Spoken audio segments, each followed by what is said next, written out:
Welcome back, guys. Gonna do three more days of inertia. We talked today or yesterday during the yesterday, speaking as if it's Tuesday, talking about Monday. We talked about the rest of the schedule for the year. Just know like what's going on with everything. So you guys should be comfortable with that. I don't want to spend too much time talking in general. If you have questions, just let me know. Recapping the story.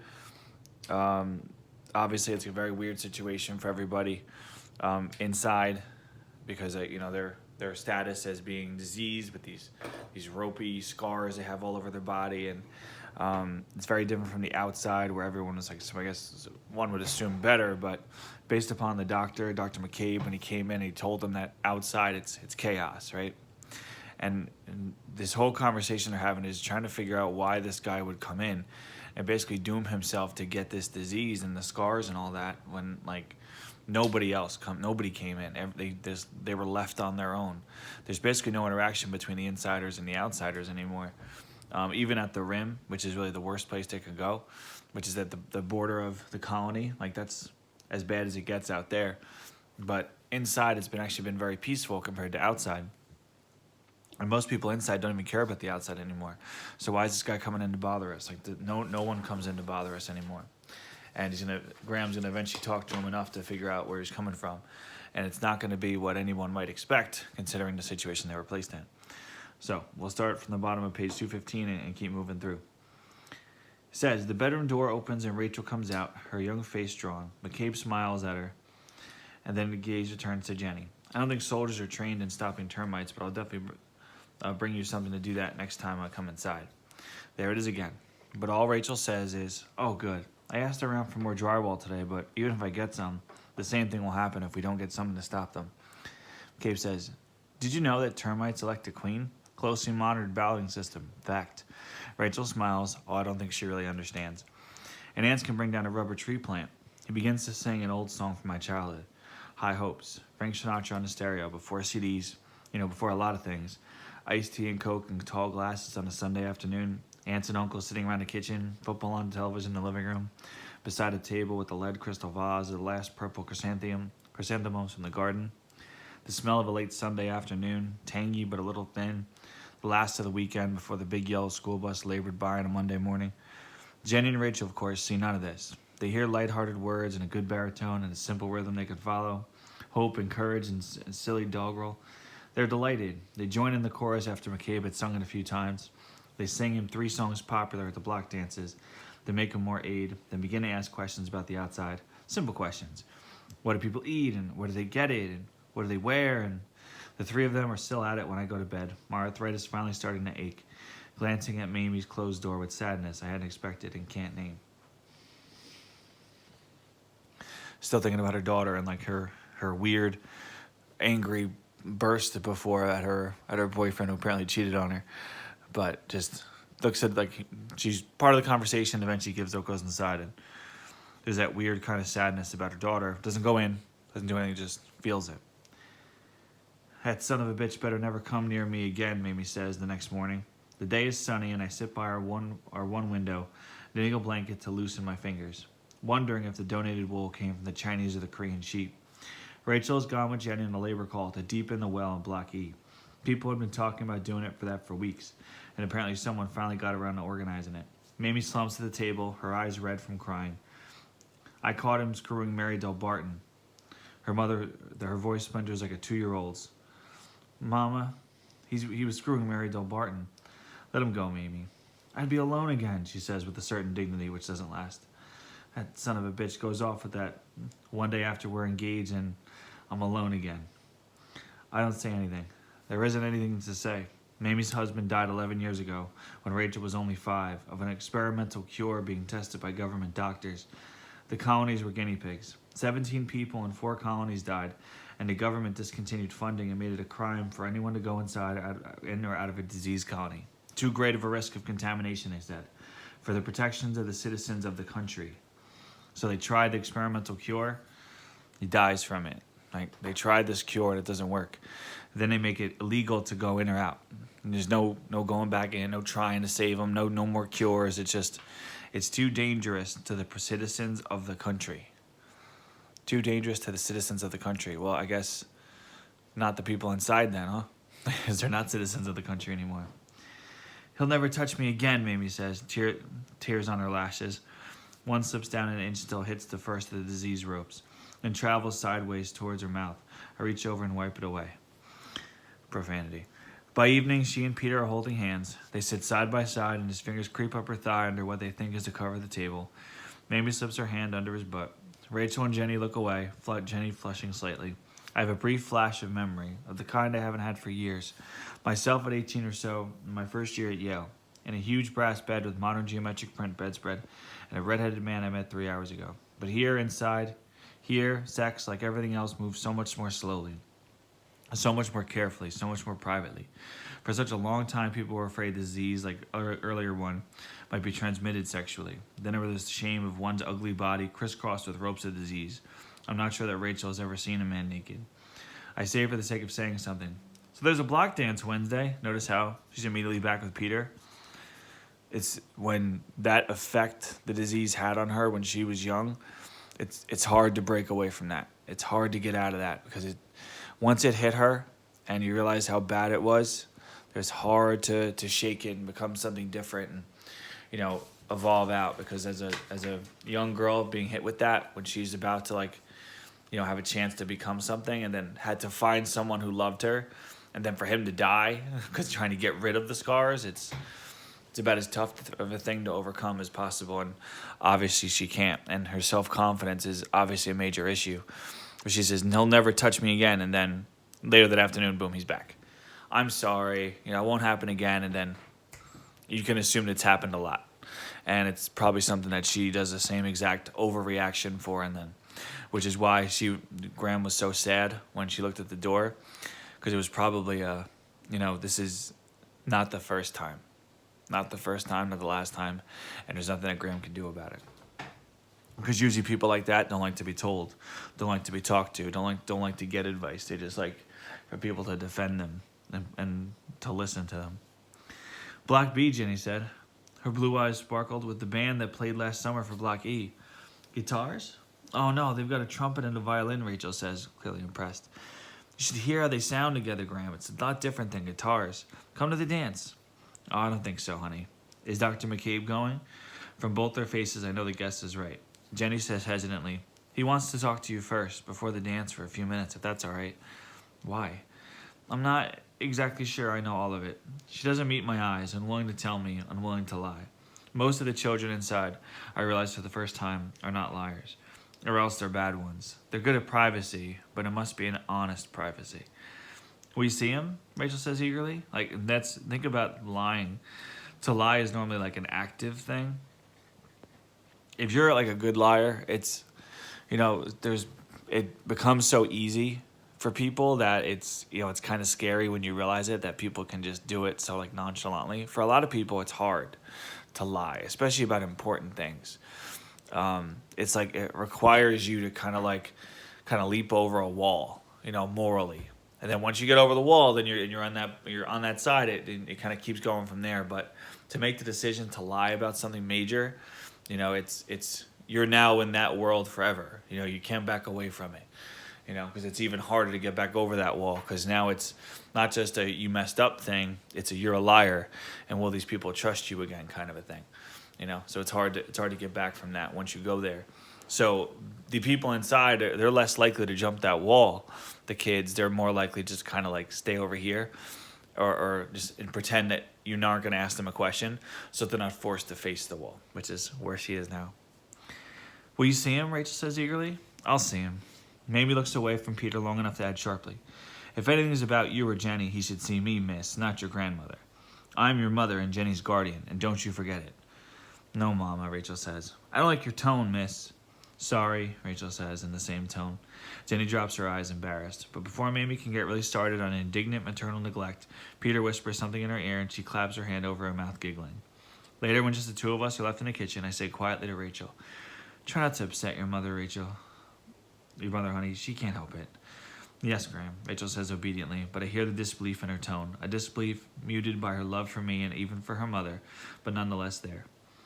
Rachel doesn't believe that Mamie can't help it. Rachel, born inside, can't possibly help her own ignorance of what it is that Mamie thinks Rachel, born inside, can't possibly help her own ignorance of what it is that Mamie thinks she has lost. Because she was born there. Nothing was taken from Rachel. Something was taken from Mamie. You know, there was that whole idea of like, what's yours, and then someone comes and takes it. There's such a big thing in like history and like philosophy and psychology and people like Machiavelli about like what's yours. Like people never want to lose what's theirs. That's why there's always such an uproar about like taxes and all that, because, you know, I earned that. Why are you taking that from me? Like it's mine. You know, what are you gonna do with it? It's not fair, you know? Like people would donate money to charity, but if someone says, I'm going to tax you this money and give it to these people that need it, then they're going to be like, no, like that's mine. Let me give it to them, you know? There's like that possession aspect. And that's what happened to Mamie. Mamie was young. She was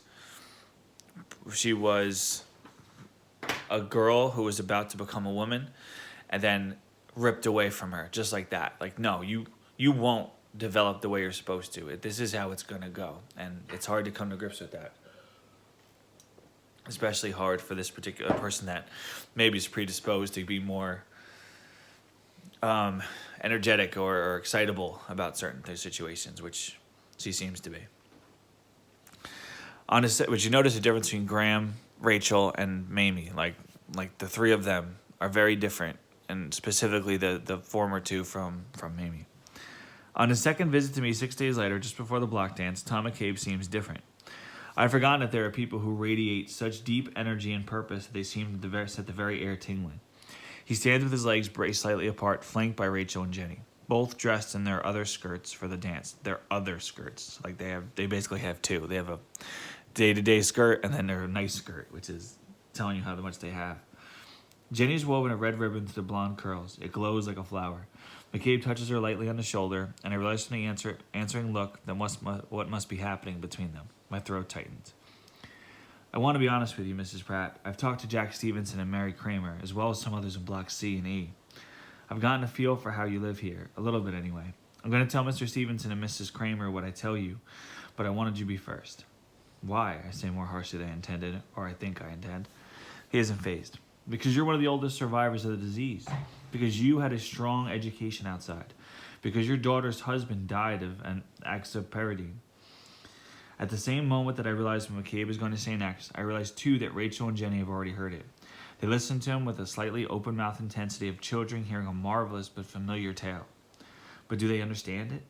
Rachel wasn't present when her father finally died, gasping for air his lungs couldn't use.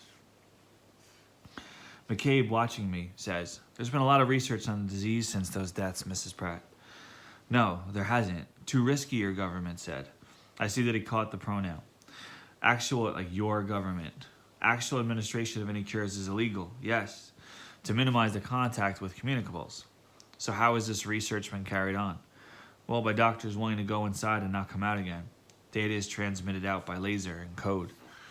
What clean doctor would be willing to go inside and not come out again? McCabe smiles. Again, I'm struck by the quality of spontaneous energy. Oh, you'd be surprised. We had 3 doctors inside the Pennsylvania colony, one past retirement age, another old-style Catholic, who dedicated his research to God. A third, nobody could figure out. A dour, persistent guy who was a brilliant researcher. And was. And you? No, McCabe says quietly. I go in and out. What happened to the others? They're dead. He makes a brief aborted movement with his right hand, and I realize that he is, or was, a smoker. How long since I had reached like that for a non-existent cigarette? Nearly 2 decades. Cigarettes are not among the things people donate. They're too valuable. Yet I recognize the movement still. 2 of the 3 doctors caught the disease. They worked on themselves as well as volunteers. Then one day, the government intercepted the relayed data and went in and destroyed everything. Why? Asked Jenny. Research on disease is illegal. Everyone outside is afraid of a leak, a virus somehow getting on the mosquito, a bird, even a spore. Nothing has gotten out in all these years, Rachel said. No, but the government is afraid of researchers start splicing and intercutting genes that could make viruses more viable. where did this thing come from? Where did COVID come from? You don't understand, like, people messing with stuff, people messing with and creating stuff that they shouldn't create. You don't understand the outside, Rachel. Everything is illegal. This is the most repressive period in American history. Everyone's afraid. You're not, Jenny said, so soft I could barely hear her. McCabe gives her a smile that twists my heart. Some of us haven't given up. Research goes on, but it's all underground, all theoretical. And we've learned a lot. We've learned that viruses don't just affect the skin. There are... Be quiet, I say, because I see that he's about to say something important. Be quiet a minute. Just let me think. So they cut off all these opportunities at cures, right? They shut it all down. And this guy comes in with his big energy, and he's like, I'm going to fix it. I'm going to do this. I'm going to do that. It's strange. It's strange for Graham. It's strange for Jenny and Rachel. They gravitate toward him because he's got so much energy and excitement about this whole situation. It's hard to kind of say no and push back and push away from what he's radiating. And even Graham is kind of taken in, and she wants to hear him talk about this because he seems so excited and fired up about it. But then when she interacts with him, it's still very much like repressed, like relaxed, like okay, like doesn't buy it, right? And a big part of that is probably what she knows about the disease and also the people that have tried to fix it. Her son-in-law died from the disease, and not the disease, an attempt at a cure. Rachel doesn't really remember him gasping for breath that would be totally useless for him at the end, and it's clearly stuck in her head. And she says something like, your government said it was too risky. Your government, not mine, your government. Which relates back to what we saw here about citizens of the country. Got to protect them. Who cares about the people inside? And the guy says, no, we've been doing it. People went in. People volunteered. Well, you remember we did Numbskull and the Rabbit? The people who volunteered to go to Numbskull? Remember who they were? The old, who were going to die anyway. The religious, who believed that they would be martyrs, right? People who were sad because they lost somebody else or afraid of somebody else they loved going. So when we look over here, who volunteered? One past retirement age, so old, probably near death and figured, what the hell, I'll go try to save something. Another, an old-style Catholic who dedicated his research to God, martyring himself. And lastly, a dour, persistent guy who was a brilliant researcher. Like usually, like researchers are dour and persistent, like a guy who was just like hyper focused on this thing, and like it was the only thing that he had going. Maybe a guy who had lost somebody else and figured, you know what? No, I need to go fix this. I need to go. Like I have nothing left but this. Let me go and try to do this. So we kind of fit three of those stereotypes: people that are going to sacrifice themselves for this greater good. But not him, not McCabe. McCabe isn't one of those guys. He goes in and out. Which is strange. He's figured something out over here. He's figured something out. They're afraid of things getting out, right? That's the big fear. There's something going on. He says it's more than just physical. If you've paid attention up to this point, you probably get that where that might come in, especially compared to like the madness of the outside world, how it's different inside, how things like that don't happen anymore. There's only that one murder at the very beginning and nothing since. McCabe waits. Jenny and Rachel look at me, the glow of suppressed excitement on them both. Eventually, I find it. You want something, Dr. McCabe. All this research wants something from us besides pure scientific joy.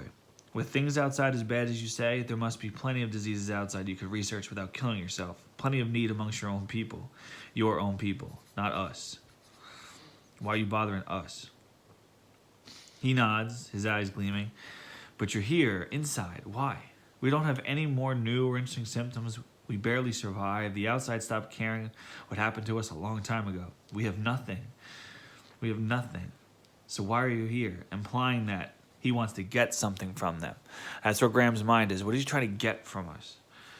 You're wrong, Mrs. Pratt. You do have something interesting going on here. You have survived. Your society has regressed but not collapsed. You're functioning under conditions where you shouldn't have. Same old crap. I raise my eyebrows at him. He stares into the fire and says quietly, to say Washington is rioting says nothing. You have to see a 12-year-old hurl a homemade bomb, a man sliced open from neck to crotch because he still has a job to go to and his neighbor doesn't. A 3-year-old left to starve because someone abandoned her like an unwanted kitten. Like, you don't know. It doesn't happen inside. Well, we're better than they are, Rachel says.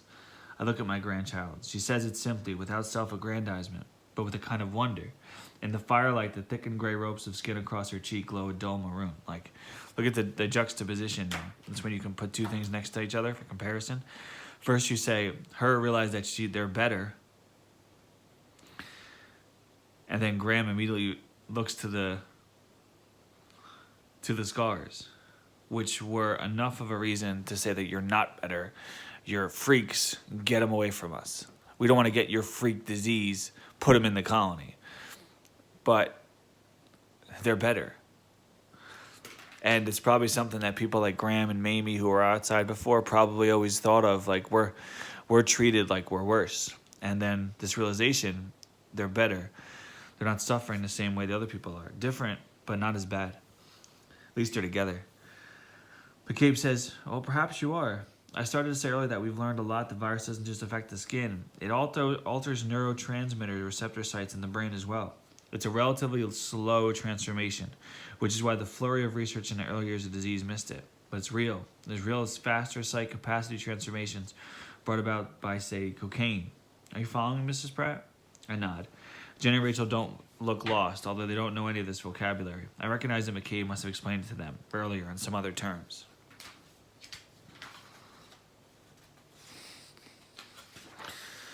As a disease progresses to the brain, the receptors which receive excitatory transmitters slowly become harder to engage, and the receptors which receive inhibiting transmitters become easier to engage. You may become stupider. Oh, no, intelligence isn't affected. The results are emotional and behavioral, not intellectual. You become, all of you, calmer, disinclined to action or innovation, mildly but definitely depressed, like physically, like emotionally, mentally depressed, like less likely to act and do. The fire burns down. I pick up the poker, bent slightly where someone once tried to use it as a crowbar, and poke the log, which is perfectly shaped, molded pulp, synthetic stamped, donated by Whiteheiser Said. I don't feel depressed, young man. It's a depression of the nervous system, but a new kind, without the hopelessness usually associated with clinical depression. I don't believe you. Really? With all due courtesy, when was the last time you or any of the older block leaders pushed for any significant change in how you do things? Well, sometimes things cannot be constructively changed, only accepted. It's not chemistry, it's reality. Not outside. Outside, they don't change constructively or accept. They get violent. Inside, you had almost no violence since the early years when your resources tightened again and again. When was the last time you tasted butter, Mrs. Pratt, or smoked a cigarette, or had a new pair of jeans? Do you know what happens outside when consumer goods become unavailable and there are no police in a given area? But inside, you just distribute whatever you have as fairly as you can, or make do without. No looting, no rioting, no cancerous envy, no one outside knew why. Now we do. We have envy, but it doesn't erupt into anger. Each one of us speaks. Jenny and Rachel turn their heads to watch like rapt spectators at tennis, which neither of them has ever seen. Jenny's skin glows like a pearl. Our young people aren't violent either, and disease hasn't advanced very far in them.